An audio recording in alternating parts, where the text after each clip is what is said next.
Okay, Assalamualaikum dan selamat pagi. Hari ini kita akan tengok untuk bab sistem respirasi manusia dan haiwan. So, untuk 8.1 kita akan tengok jenis-jenis sistem respirasi. So, di dalam gambar ni, ini 4 organisma yang kita akan tengok jenis sistem respirasinya. Ini hanya upgrade sikit lah daripada level masa form 3 dahulu.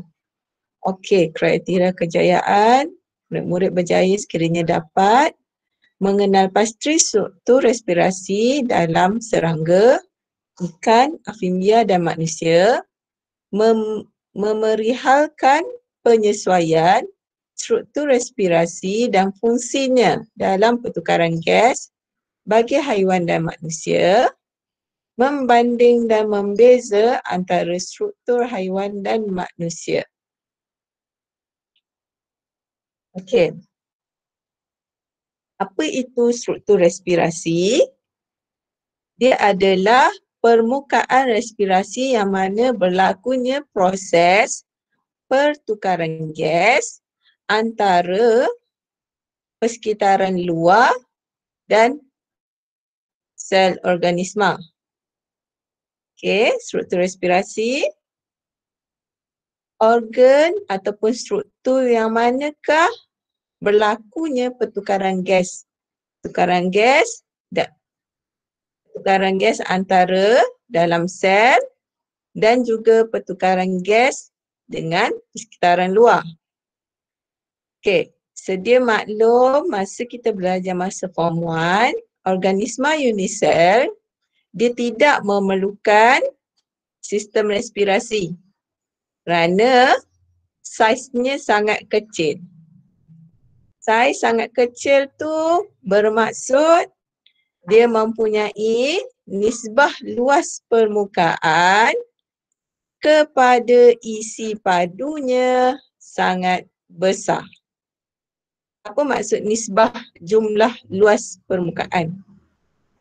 Luas permukaan kita bahagikan dengan isi padu. Okay, kita akan dapat nilai GLP per I. Untuk organisma yang kecil, jumlah luas permukaan per isi padu dia besar. Menyebabkan dia tak memerlukan struktur respirasi. So, pertukaran gas hanya berlaku secara resapan ringkas. Okay, jumlah luas permukaan tu kita akan tengok. Okay, jumlah luas permukaan per isi padu. Permukaan kita bahagi dengan isi padu. Okay, itu kita panggil GLP per I. So, bergantung kepada saiz organisma. Semakin besar organisma itu, semakin kecil dia punya GLP, nisbah GLP per I-nya. Bila organisma tu semakin besar, sel dia banyak. Okay. Bila sel dia banyak, isi padu badan dia besar. So, organisma itu memerlukan oksigen yang lebih. Dan bila kita manusia, kita tak dapat membuat pertukaran gas secara resapan. Maka kita perlu menggunakan sistem yang cekap. Okay? Supaya semua sel dalam badan kita mendapat oksigen. Sebab itulah sistem respirasi adalah gabungan sistem respirasi dan sistem apa lagi satu? Sistem peredaran darah. Supaya dapat memastikan semua sel, okay, semua sel dalam badan manusia mendapat oksigen. Okay, so bagaimana organisma yang besar beradaptasi untuk pertukaran gas yang cekap? Organisma bersaiz besar ni bermaksud organisma multisel. So,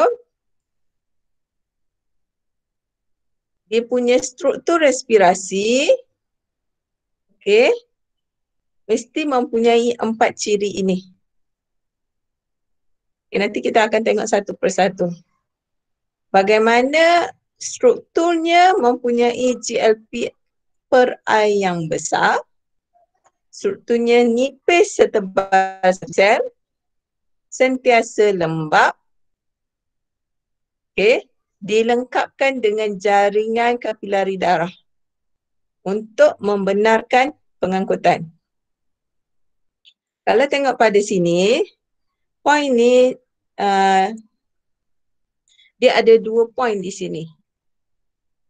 Satu, penyataan. Ini kita panggil penyataan. Ini kita panggil explanation. Okay. Beza Dia bila datang soalan struktur macam ni, okay, nyatakan kalau nyatakan struktur respirasi, kita kata struktur respirasinya nipis, setebal satu sel. Ini datang dalam satu ayat. Nipis setebal satu sel ni datang dalam satu ayat. Kamu tak boleh tulis nipis saja. Nipis macam mana? Sehelai kertas ke?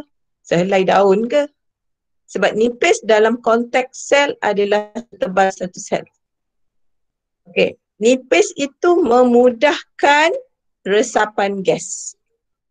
Lembab memudahkan gas melarut. Okey. Kalau jaringan kapilari darah membenarkan pengangkutan gas yang cekap.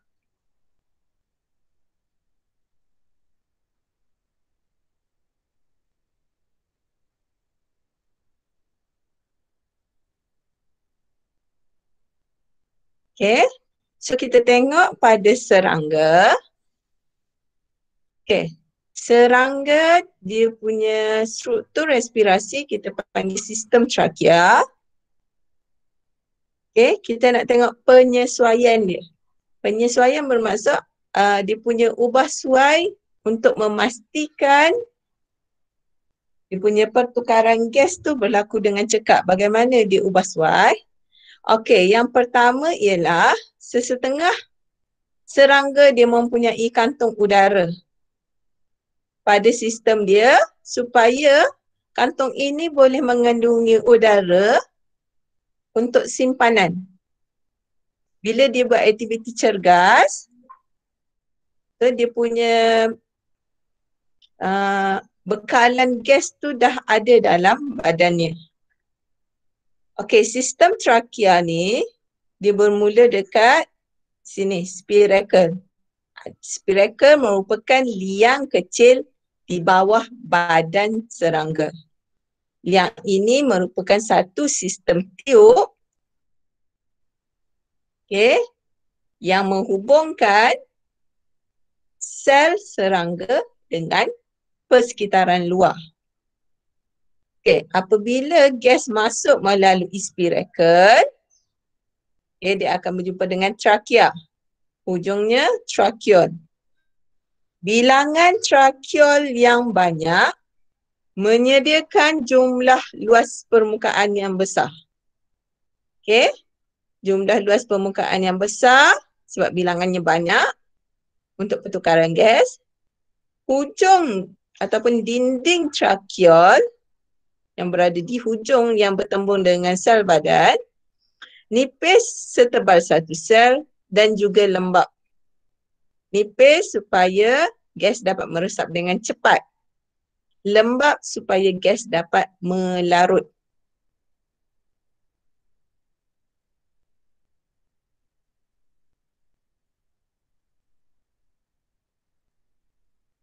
Okey, kita tengok pada ikan pula.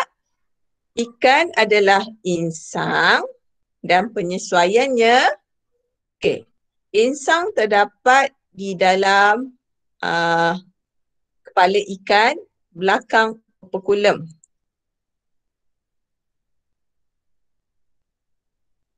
Okey. Pada insang Insang terdiri daripada lengkung insang, filamen insang. Filamen yang panjang-panjang ni. Okey.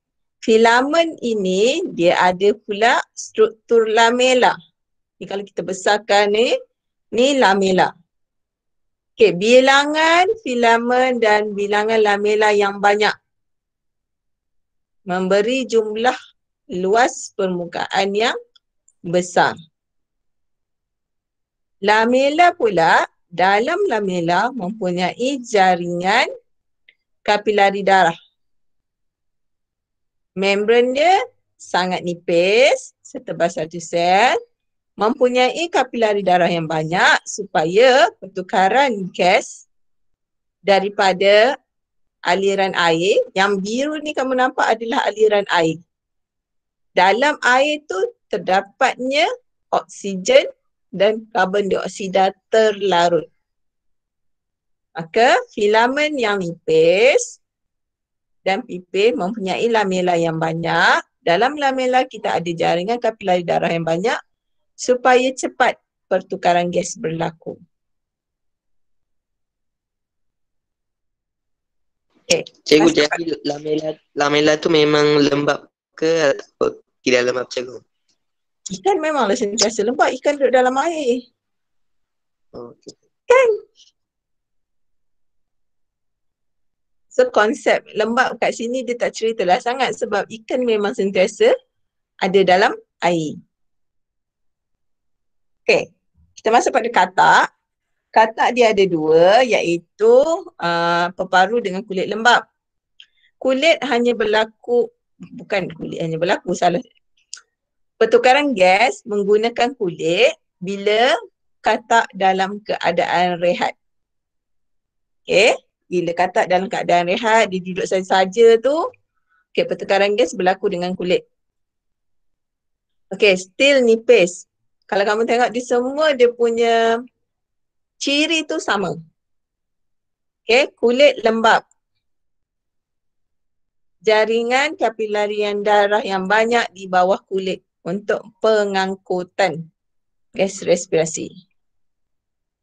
Manakala bila katak itu dalam keadaan cergas, okey, dia sedang melompat-lompat tu, dia memerlukan penggunaan peparu yang aktif. Okey, peparu katak sentiasa lembab supaya gas dapat melarut. Permukaan peparu dia berlipat-lipat. Dia tak macam kita alveolus banyak bulat-bulat-bulat. Dia peparu dia berlipat-lipat pada dinding ni. Menambah jumlah luas permukaan. Peparunya juga kaya dengan jaringan kapilari darah dan nipis setebal satu sel. Okey. Semua ciri hampir sama. Cuma penerangannya pada organisma berbeza. Untuk manusia, alveolus, okey, dinding alveolus sentiasa lembab. Okey, supaya gas respirasi dapat melarut dengan mudah. Nipis setebal satu sel memudahkan resapan gas. Dilingkari oleh jaringan kapilari darah yang banyak, bilangan alveolus yang banyak, menyediakan jumlah permukaan yang besar. Okay. Semua poin ni menunjukkan bahawa penyesuaian kepada struktur itu supaya pertukaran gas berlaku dengan cekap. Okey, so ini adalah persamaan dan perbezaan. Persamaannya, okey, ingat balik yang teacher cakap tadi, bila bilangan dia banyak, struktur itu semua mempunyai bilangan yang banyak, supaya dia mempunyai nisbah jumlah luas permukaan perisi padu yang besar. Okey, faham tak nisbah jumlah luas permukaan perisi padu ni? Faham, cikgu. Faham, Faham. cikgu. Faham, cikgu. Konsep paling mudah kalau kamu ada sekeping kamu ada sekeping lamb chop kan? Okey. Kamu nak makan cepat. Okey, kalau sekeping tu berbanding kita isi padu yang sama tapi kita potong bagi kecil-kecil. Bila kita potong bagi kecil-kecil, okey, kita menambah jumlah luas permukaan bersentuhan dengan haba. So, secara konsepnya, yang walaupun dua kepingan lamb chop yang sama, tapi yang dipotong kecil-kecil tu akan cepat masak berbanding yang sekeping. Itulah maksudnya analoginya jumlah luas permukaan per isi padu. Kalau isi padu sama, bila kita tambah jumlah luas permukaan, bilangan dia, so dia punya kadar persentuhan dia dengan haba tu tinggi. So lebih kuranglah konsep dia dengan kadar pertukaran gas. Okey, semua struktur ini nipis setebal satu sel, memudahkan resapan gas, sentiasa lembap supaya gas dapat melarut. Struktur respirasi dilengkapkan dengan jaringan kapiler darah kecuali serangga. Serangga je tak ada kapiler darah. So perbezaannya ialah jenis ataupun nama struktur respirasi dan bagaimana konsep GLP per I itu diperoleh. Okey. GLP per I diperoleh dengan bilangan yang banyak. Kalau serangga, tracheal yang banyak. Kalau ikan, filamen dan lamela yang banyak.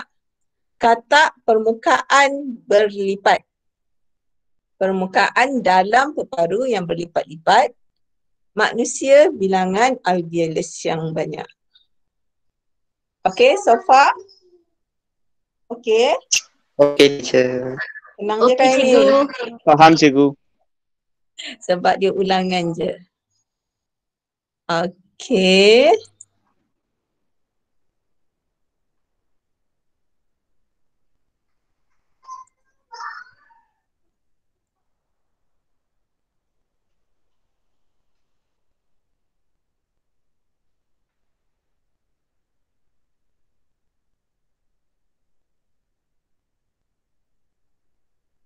Okay.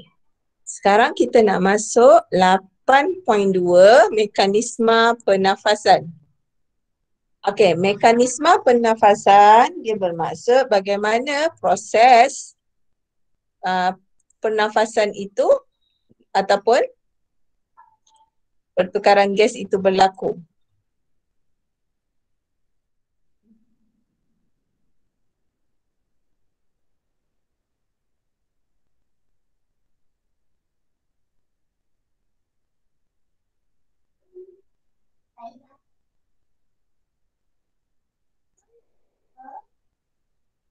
Teacher tukar slide. Teacher masuk slide 2. You all nampak tukaran tak?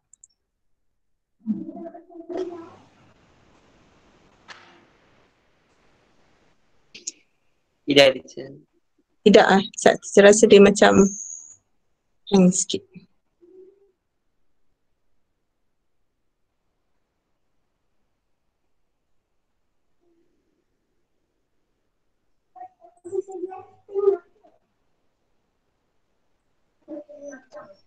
Okey, sementara tu buka muka surat 93.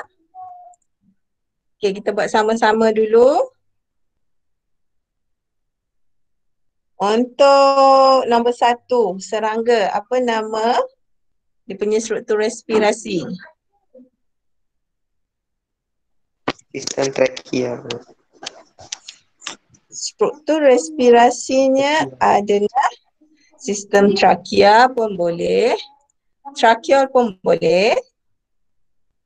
Ikan, kita ada filamen dan lamella insang. And then amphibia kita ada kulit dan peparu. Okey, bawah penyesuaian struktur respirasi. Bilangan banyak dan bersaiz kecil untuk menambah luas permukaan. Bawah, permukaan lembab untuk menambah gas respirasi melarut. Dinding nipis untuk mempercepatkan pertukaran gas.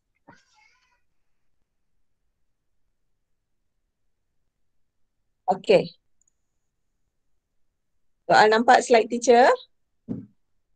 Masuk slide 2 pun nampak kan? Ya, Nampak, cikgu nampak. Nampak teacher.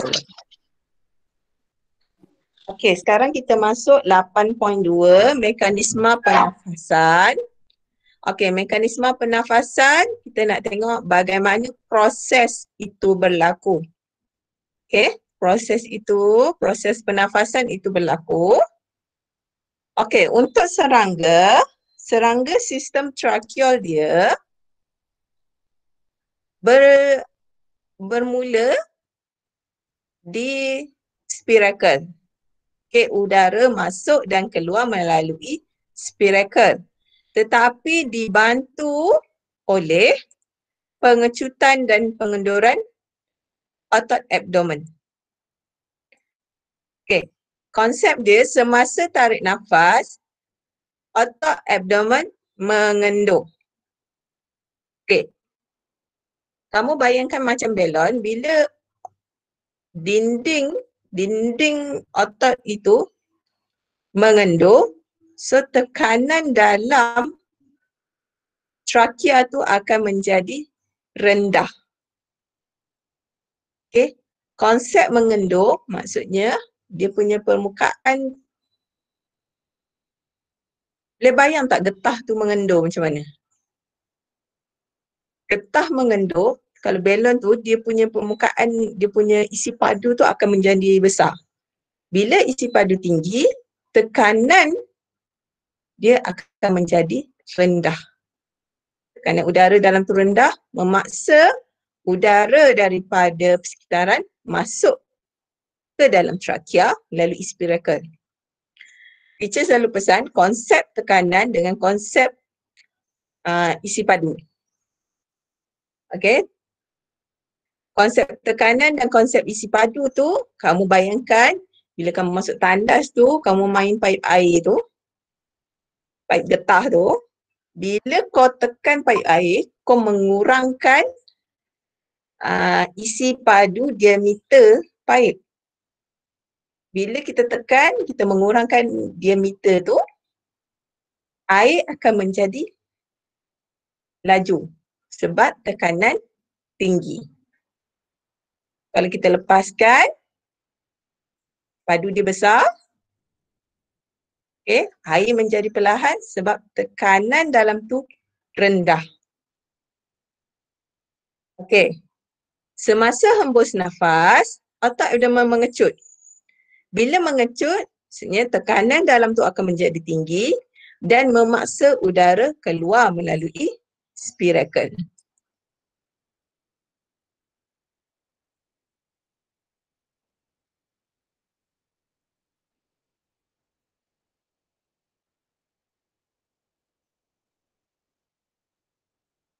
In insects like cockroach, housefly, etc., respiration takes place through tracheal system. The tracheal system is a network of tubes that frame the entire body of the insect. Dengar kan? The trachea is open to the exterior through microscopic pores called spiracles, which are arranged on either side of the body segments. Each spiracle leads into a cavity, the tracheal chamber, from which the branches arise. Air enters the body through these spiracles. Tracheoles, the minute branches of trachea, reach each and every cell of the body, and each cell gets oxygen directly. Alternate contraction and expansion movements of the abdomen expel and take air into the tracheal system. When the abdomen expands, inspiration of air takes place. And during contraction of the abdomen, Bila air dia is contract, expelled through the spiracles. tekanan dalam tu akan jadi tinggi, so udara akan dipaksa keluar. Okey. Kita nak tengok pada katak. Katak. Okey, katak, proses tarik nafas dia konsep sama je. Konsep ruang bertambah, tekanan dalam tu berkurang, so udara masuk. Okey. Konsep pada katak dia ada dua ruang, iaitu ruang rongga mulut. Glotis ni adalah bukaan antara mulut dengan peparu dia. Okey, lubang hidung, udara masuk. Macam mana udara boleh masuk ke dalam lubang hidung? Dia mula dengan dasar rongga mulut diturunkan. Okey, bila dia mengelembungkan dia punya mulut tu, maksudnya ruang dalam mulut bertambah. Ya, ruang dalam dia bertambah, isi padunya bertambah, tekanan akan menjadi rendah. Bila tekanan menjadi rendah, okey, udara akan masuk melalui lubang hidung. Okay, sekarang udara memenuhi dasar rongga mulut. Glotis tutup. So bila glotis dibuka, katak dia akan naikkan dia punya dasar rongga mulut. Okey. Lubang hidungnya masih ditutup. Udara yang dalam rongga mulut akan memasuki peparu. So bila dia nak hembus nafas, okey, peparu akan, otot pada peparu mengecut, menyebabkan ruang itu menjadi, isi padu dia jadi kecil, tekanan tinggi. Tekanan itu akan menolak udara untuk keluar daripada peparu, masuk dalam glotis, masuk rongga mulut dan keluar melalui lubang hidung. Okey, sesetengah udara akan keluar melalui lubang hidung, manakala selebihnya akan bercampur di dalam rongga mulut. Itu konsep hembus nafas bagi katak.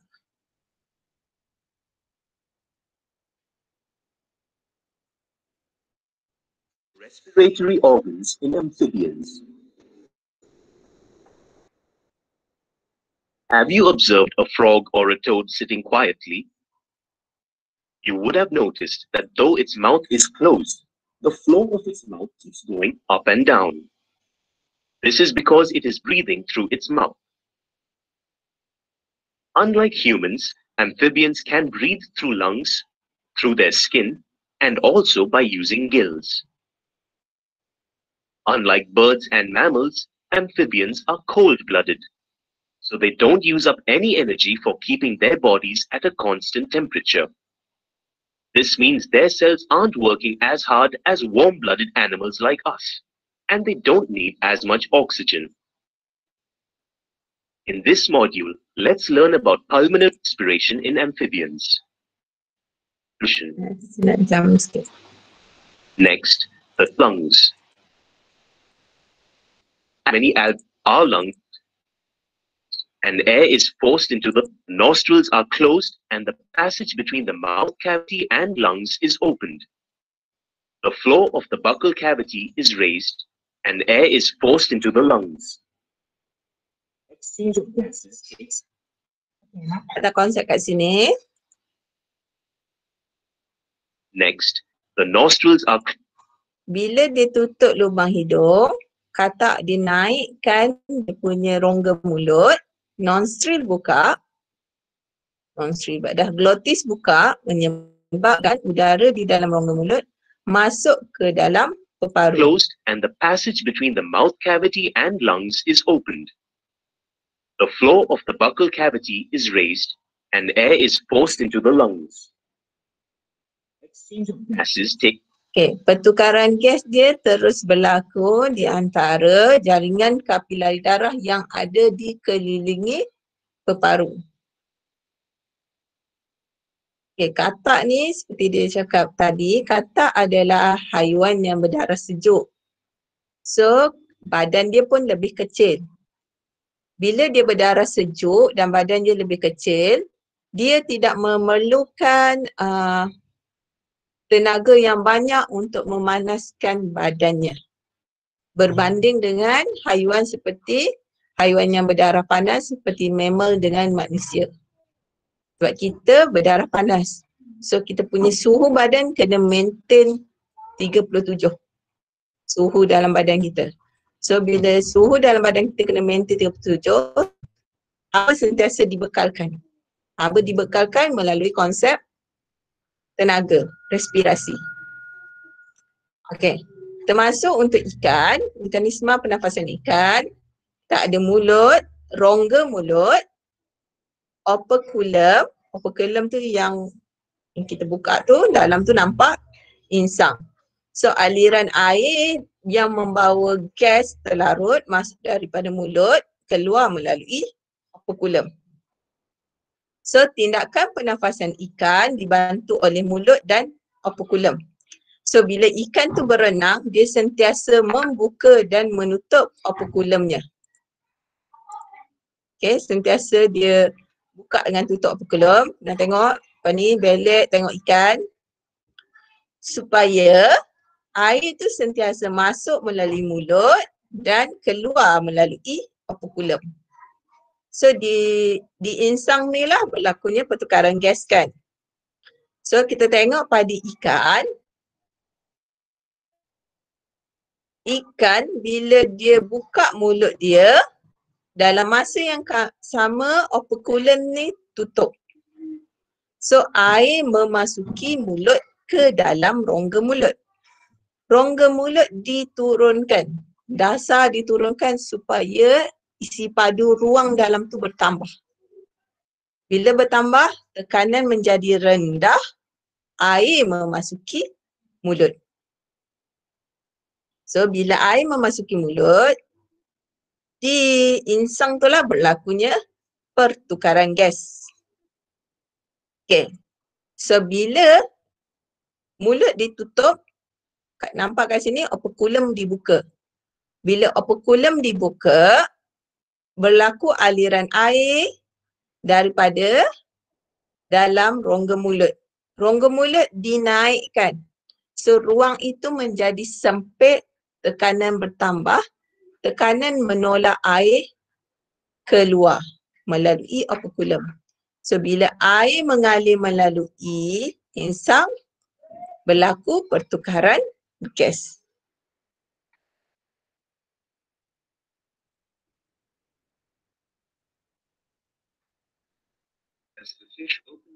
As the fish opens its mouth during inhalation, the pressure in the gill cavity therefore decreases and water flows in through the mouth. Water Nampak can gambar only yang enter tadi? the gill cavity through the Bagaimana mouth, mulut since the buka, gill operculum membrane tutup. serves as a valve that stops water from entering below the gill cover. The mouth is closed and the gill cover closes during exhalation. This leads to an increase in pressure in the gill cavity, which causes water to flow out through the open gill membrane. That is, during inhalation, the mouth is opened, the gill cover rises, and the gill membrane is closed. During exposed, for an organ in fish. The gill arc contains the primary lamellae that hold the secondary lamellae. Okay, kita tengok pada gambar ni. Ini adalah lengkung insang. Ini adalah filamen. Pada filamen ada kepingan lamella. This structure increases the fish's breathing Lamella ini sentiasa berlakunya aliran air. Yang kamu nampak macam asap ni sebenarnya aliran air yang mana yang merah ni menunjukkan aliran air yang beroksigen tinggi. Okey, yang warna biru ni aliran air yang mempunyai karbon dioksida terlarut yang tinggi. Maksudnya bila aliran air kena pada lamella, berlaku pertukaran gas kat sini. Oksigen masuk ke dalam lamela, manakala karbon dioksida keluar. Surface, hence increasing the efficiency of gas exchange. The secondary lamella contain capillaries. the carbon dioxide content of the water that enters the gill Is lower than that of the blood. while its oxygen content is higher. For this reason, gas exchange takes place. The blood releases carbon dioxide and absorbs oxygen.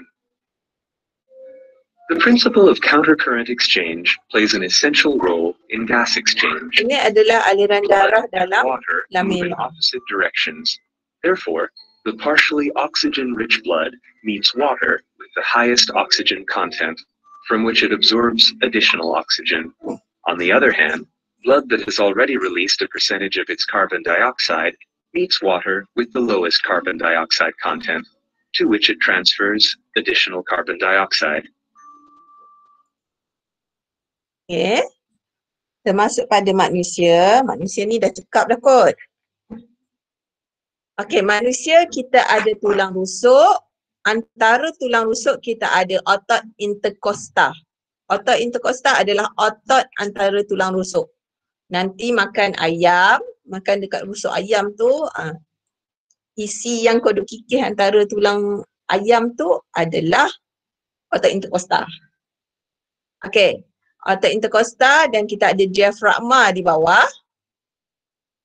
Ini kita panggil rongga peparu. So, bila kita tarik nafas, okay, otot interkosta luar akan mengecut manakala yang dalam akan mengendur. Menyebabkan sangkar rusuk itu ke atas dan ke depan. Bila ke atas dan ke depan, diafragma turun ke bawah. Keadaan ini menyebabkan rongga peparu itu mempunyai isi padu yang besar. Bila isi padu besar, ingat balik teacher cakap, tekanan dia akan jadi rendah, maka udara akan dipaksa masuk melalui hidung memenuhi peparu. Okey, bila keadaan hembus nafas, mudah nak nampak, kita tengok pada diafragma. Diafragma akan melengkung ke dalam. Otot interkosta luar akan mengendur, interkosta dalam akan mengecut, menyebabkan sangkar rusuk ke bawah dan ke dalam. So, ruang akan menjadi sempit, tekanan dalam rongga peparu akan menjadi tinggi. Menyebabkan udara daripada dalam peparu terpaksa keluar, didesak keluar daripada peparu. Itu proses hembus nafas. Okay, nampak ni? Udara masuk, ruang peparu tu menjadi besar. Besar kerana tekanan dalam tu rendah berbanding tekanan udara di luar.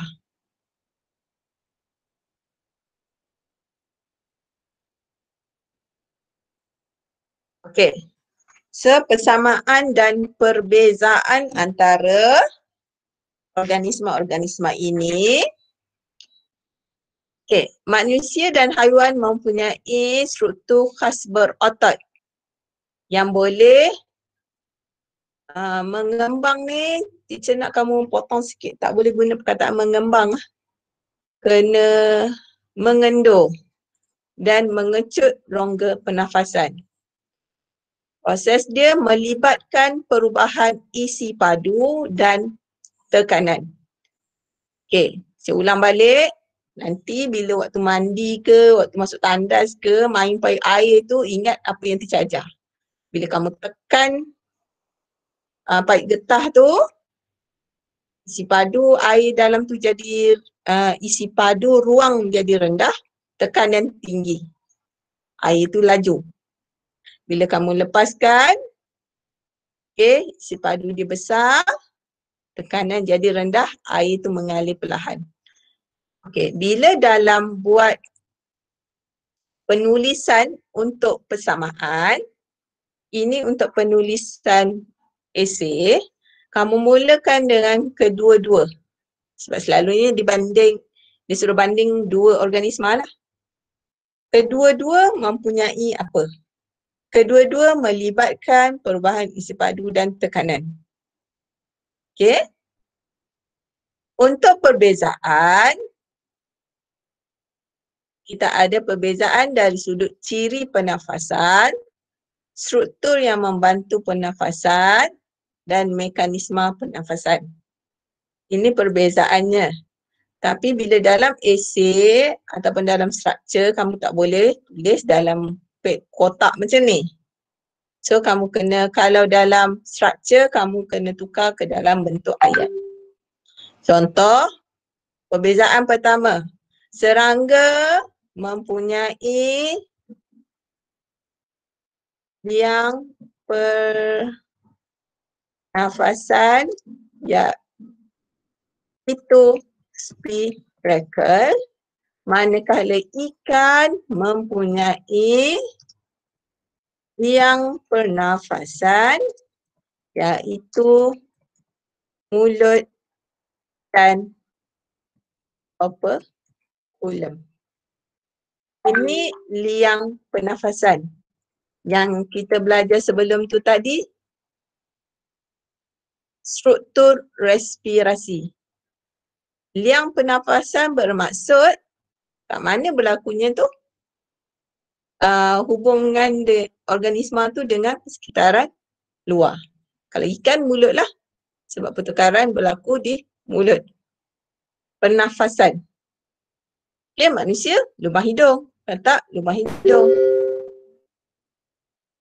Okey, struktur yang membantu pernafasan, kita ada thorax atau abdomen. Kalau ikan, kita ada operculum dengan rongga mulut. Katak, kita ada rongga mulut dan dinding yang berotot. Manusia, kita ada diafragma, sangkar rusuk dan otot interkostal. Okey. Itu saja untuk hari ini. Ada soalan?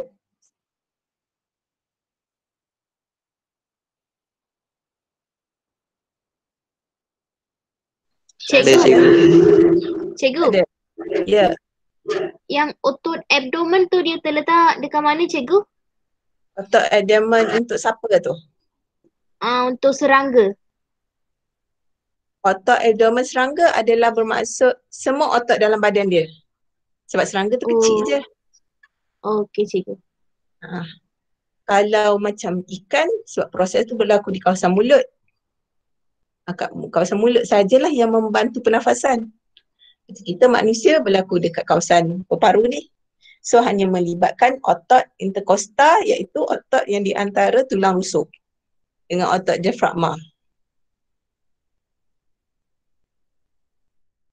Okay. So far, mudah je kan? Kalau rasa macam bela-bela tu nanti buka video yang masa form 3 dulu. Okay, kalau tak ada soalan, kita dah boleh tamatkan kelas.